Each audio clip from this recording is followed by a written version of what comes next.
Hey there, welcome back. And this is going to be episode 1 of me reading Stephen King books in publication order. I already made a video about the most popular Stephen King books based on like the internet's YouTube and videos, but I decided I really want to get a feel of how he evolved as an author over time, and the only way to really do that is to start at the beginning and go through. I'm going to do this for at least the first year, hopefully a book a month, so 10 to 12 books I expect to read, and then we'll reevaluate if reading in publication order is the best idea. So we started with Carrie. I was not expecting much from this book, considering I hated the movie. And I mean hated the movie. I'm sorry, it's classic. I'm sorry you love it. The performances are very well done. It's just the actual plot and pacing of the story, I didn't like it. It wasn't for me. Talk about a example of the book was better. Oh my God, was the book better. I adored this book. I think Carrie White is now my new favorite character in all of fiction, with the exception of Harry Dresden, but he's got like 17 books and a bunch of short stories compared to Carrie's 1. So let's just get into this, and I'm going to gush about how much I love this book. Initially, I thought that the book would be a lot of build-up, not even build-up, everyday drama kind of thing, and then the only real action event would be, everyone knows the prom of Carrie, so it would be that climax, and you're just waiting for that to happen, and because you already know the story of Carrie, the beginning wouldn't be satisfying. That was my fear going into this book, and I was proven wrong in like the first couple chapters. Oh my God. Okay. You know what happens at prom from the very beginning. Like, without any social context, without any pop culture knowledge, the book goes back and forth between like the events of the story and then an investigation that is happening after some incident, and you know people died. You know there was an event, a tragedy, something requiring some giant government organization, police investigation, some kind of like, it's not really a trial, but some kind of investigation. I don't know how to describe what it is. I have described things as like a Hitchcock, there's a bomb under a table and we know it, but the characters don't. So you're waiting for that bomb to explode. You're waiting for that devastating event to occur, and it's like a building of tension and suspense. That is what this book is. So many back and forths. And at first you think it's like, oh, maybe it's just a little event. And then later it's like, oh, this person's going to die at this time.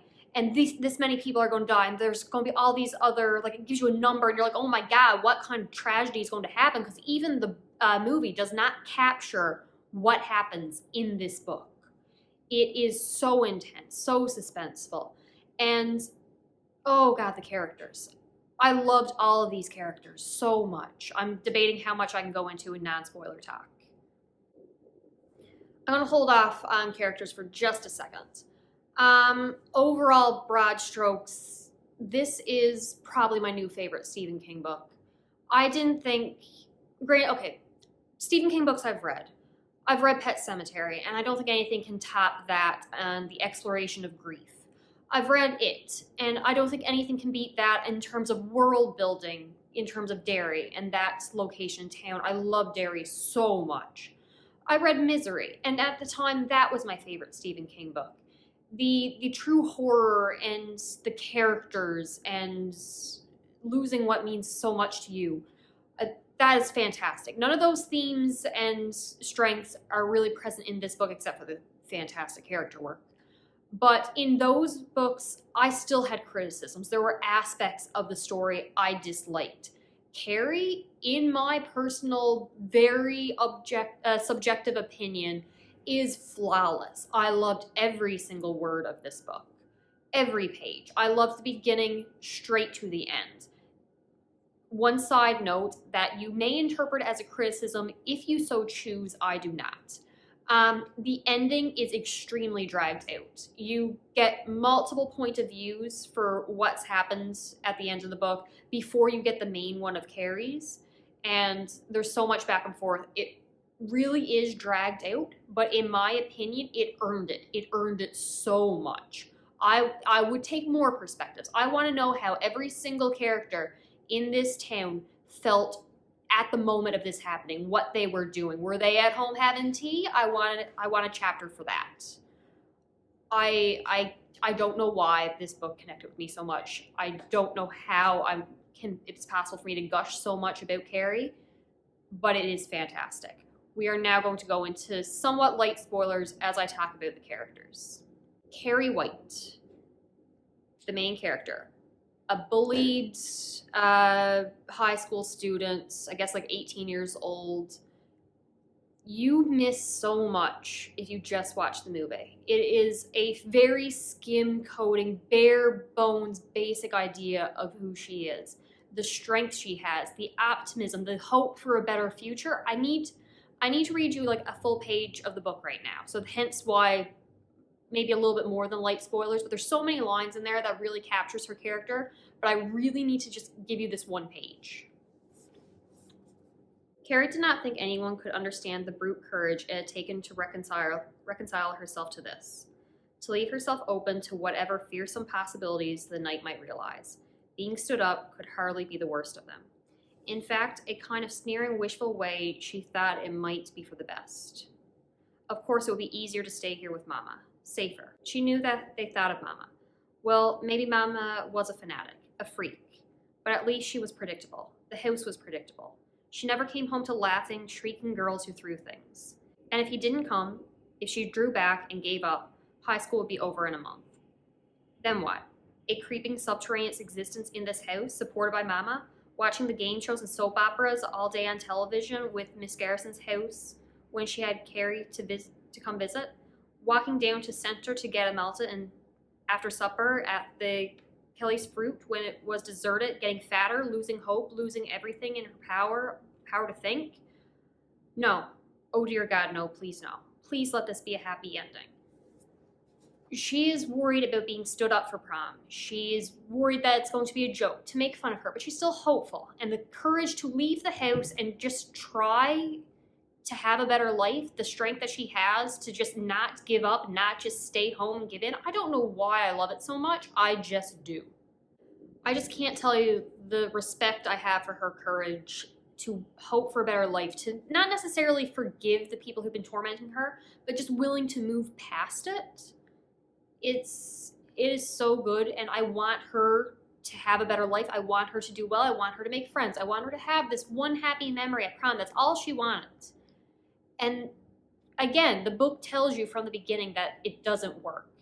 You know what happens. And that is what makes it such a tragedy, because you want more for her. And you know she's not going to get it. And you know what people think of her after this is over and blame her for it. But it's not just Carrie. The other characters, you have Sue, who's trying to help her out, but her own selfish motivations. You have the principal, who's barely even a character in here. He can't even remember Carrie's name, but he's willing to go to court against the town's big shot lawyer for her sake. He's not going to just roll over and let one of his students be victimized any longer. Then you have Tommy, who should be like the high school jock bully, the boyfriend who takes her to prom. He's a sweet guy. No one has a bad word to say about him. He's nowhere close to a bully. It's not what you expect. Even the main villains of this book.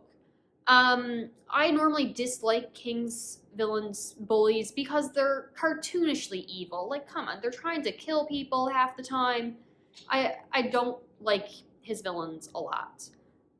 These two, while by no means what I would consider a realistic bully, especially by nowadays standards, their dynamic is so entertaining. They're the power struggle between the two of them. Who's in charge? Who's worse? I don't know why I like them so much too. I don't like them. They're terrible people, but their dynamic was so well written. This entire book was so well written. This was a strong debut for King. All right, I'm putting this in as more or less a joke, my Stephen King bingo card, and I'm just stamping off what I feel checks this boxes in Carrie. But I can't even joke. I love Carrie. I love it so much. I don't mean to gush the praises too much, because I'm sure people are going to say the opening is slow, the ending was anticlimactic or dragged out. they didn't connect with the characters the way I did. There's so many criticisms that are there that I cannot give you because I loved it so much. Next on my list is going to be Salem's Lot. I'm hopefully going to get to that soon. I don't know how it's possible for anything to top this book, and this was Stephen King's debut book. How did I not read this already? List on the side for the Stephen King books that I have read in the past. I will be rereading them when they come up in publication order, assuming I get to them. All right, that's all I got for today. I'm so happy I read this book. I'm so happy I loved it. Let me know what you think. Your favorite Stephen King book. Have you read Carrie? Am I an outlier?